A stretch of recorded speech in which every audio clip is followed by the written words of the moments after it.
If God would choose to turn over to the adversary all of your possessions, your family, your friends, your health, and left you only with himself, would he be enough? If such a question does not frighten you, it should. It terrified me and those I loved. My wife's terror I understood, for my calamities crushed her as well. I suppose that's why the words of friends who only watched my suffering in the end had greater sting. Despise not the chastening of the Almighty, they incessantly admonished. A fair speech, but as nourishing as straw for one in agony, especially since I knew deep within my spirit that it was not God's censure that had brought me to that place. It was a more profound battle, one I could not grasp, nor could my friends.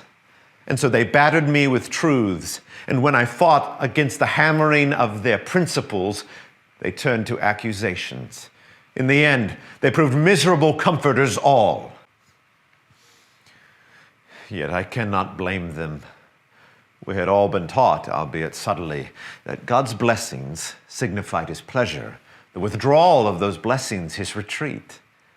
We obeyed and served God, and in so doing, felt secure. My suffering knocked all such shallow optimism out of me. In my anguish, I began to see, or rather sense, that the foundation of life and love went far deeper. Not every cloud has a silver lining. There are some clouds that are black all through. Yet darkness is but light to God. And when that light at last pierced through my darkness, it's impossible to convey in mere words what I beheld. God spoke. But he answered none of my questions. Instead, he turned my mind to the mysteries in the natural world, opened my ear to sounds in the heavens, called upon me to ponder the changing states of matter, the cycles of life, the difference between sentient and non-sentient beings. In other words, he comforted me with the world's conundrums. Yet I was comforted. Does that seem strange? I suppose it is, but in those moments I discerned intuitively that his silence had not been a sign of his displeasure, but a sacred trust.